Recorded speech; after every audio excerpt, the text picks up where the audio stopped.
নামে বেনামে সাইনবোর্ড ঝুলিয়ে সমাজসেবা থেকে নেওয়া হচ্ছে এতিমখানার নিবন্ধন এবং সেই এতিমখানায় সরকার থেকে আসা কোটি কোটি টাকা অনুদান এতিমরা ভোগ করছেন না, করছেন একটি কুচুরকি মহল।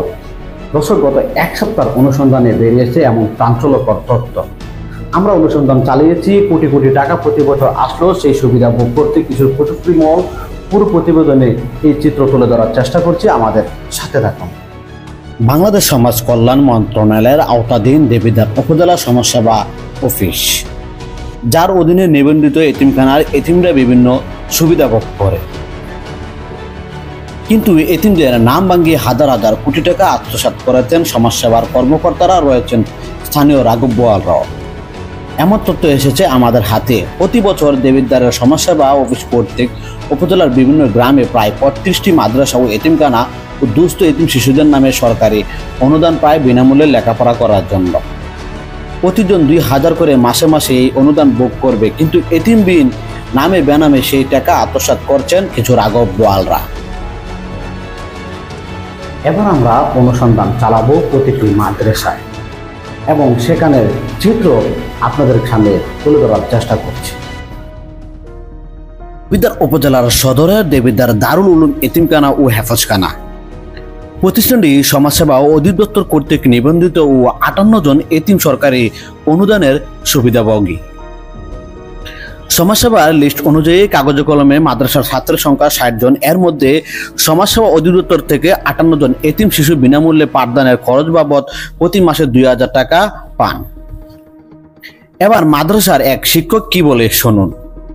মাদ্রাসায় মোট শিক্ষার্থী কতজন, ছাত্র কতজন? ছাত্র ৮০ জন। এর মধ্যে আপনার এতিম কতজন? মোট এতিম মোট ৬ জন। আর সরকারিভাবে সুবিধা পায় ফ্রি পড়ে কজন?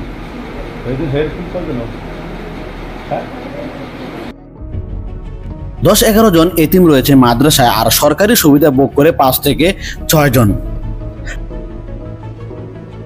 তোমরা সবাই কি বেতন দাও? কেউ কি ফ্রি পড়ো না এখানে? তাহলে ৫৮ জন এতিমের নামে বরাদ্দ পাওয়া টাকা কোথায় যায়? প্রতি বছর এই প্রতিষ্ঠানটি ১৬ লাখ টাকা পেয়ে থাকে সমাজসেবা থেকে। দর্শক, এখানে শেষ নয়, আমরা যাব আরেকটি মাদ্রাসায় এবং জানবো সেখানে এতিম রয়েছে কিনা এবং এতিমরা সেই সুবিধা ভোগ করছে কিনা। দেবিদ্বার পৌর এলাকার ফতেহাবাদ মফিজউদ্দিন আহমেদ এতিমখানা। সরজমিনে গিয়ে দেখা যায় মাত্র একটি সাইনবোর্ড ঝুলিয়ে রাখা হয়েছে, প্রতিষ্ঠানে ঝুলছে তালা। পাঠদান কবে নাগাদ বন্ধ হয়েছে নির্দিষ্ট করে কেউ বলতে পারছেন না। স্থানীয়দের সাথে কথা বলতে চাইলে বয়ে মুখ খুলছেন না। দীর্ঘক্ষণ অপেক্ষা করে মাদ্রাসার সভাপতি সিরাজুল ইসলামের সাথে দেখা। বলতে চাইলাম মাদ্রাসা বন্ধ কেন, বলেন ছুটি দেওয়া হয়েছে। জানতে চাইলাম মাদ্রাসার প্রধান হুজুরের নাম, ঠিকানা ও ফোন নাম্বার দেওয়ার জন্য। কিছুই নাকি নেই তার কাছে।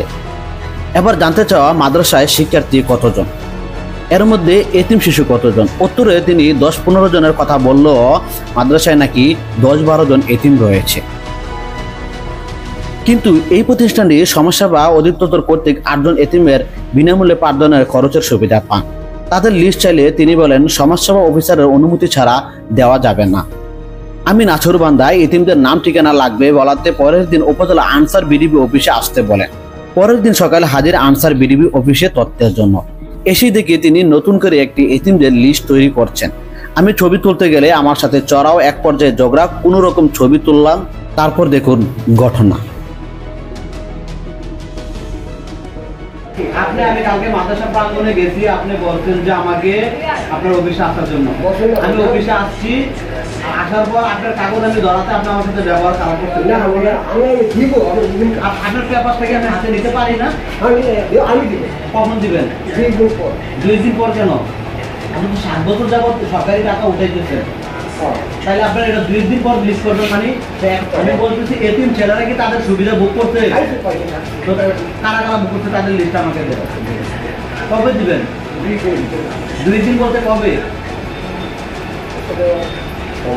আপনি কালকে আমার সাথে বললেন যে আজকে দিবেন লিস্ট। আপনি আমাকে বলছেন আজকে লিস্ট দিবেন। আপনার কাছ থেকে লিস্ট আছে নাকি না? আমি দিব। আপনার কাছে লিস্ট নাই নাকি? তার মানে আপনি বেনামে টাকা তুলে যাচ্ছেন। দর্শক এখানে শেষ নয়, আমরা যাব আরেকটি মাদ্রাসায় এবং জানবো সেখানে এতিম রয়েছে কিনা এবং এতিমরা সেই সুবিধা ভোগ করছে কিনা। উপজেলার আব্দুল্লাহপুর হাজী জোহর আলী মুন্সি এতিমখানা কমপ্লেক্স প্রতিষ্ঠানটি এককভাবে পরিচালনা করেন স্থানীয় আওয়ামী লীগ নেতা সাবেক মেম্বার আক্তারুজ্জামান। মাদ্রাসায় সমাজসেবা কর্তৃক বিনামূল্যে পাঠদানের জন্য সম্পূর্ণ খরচ পায় 25 জন এতিম শিক্ষার্থী, কিন্তু সরেজমিনে গিয়ে দেখা যায় মাত্র 5 জন শিক্ষার্থীর মধ্যে 2 জন উপস্থিত। বাকিরা লেখাপড়ার মান না থাকায় আসেন না নিয়মিত। 2 জনের মধ্যে একজন মাসিক বেতন দিয়ে পড়েন, অপরজন এতিম, এবং নেই কোনো খাওয়া দাওয়ার ম্যাচ। মাদ্রাসার পরিবেশের নাজুক অবস্থা। নাম প্রকাশে অনিচ্ছুক স্থানীয় একজন বলেন, নামে মাত্র এতিমখানা, কোনো ছাত্র নেই। 2-1 মাস পর পর নতুন করে মাদ্রাসায় শিক্ষক নিয়োগ দেওয়া হয়। খুব সহজে এতিমদের টাকা আত্মসাতের জন্য আরেকটি বালিকা শাখা আসিয়া খাতুন দিনিয়া মহিলা হাফেজে এতিমখানা নামে সমাজসেবা থেকে নিবন্ধন করেন।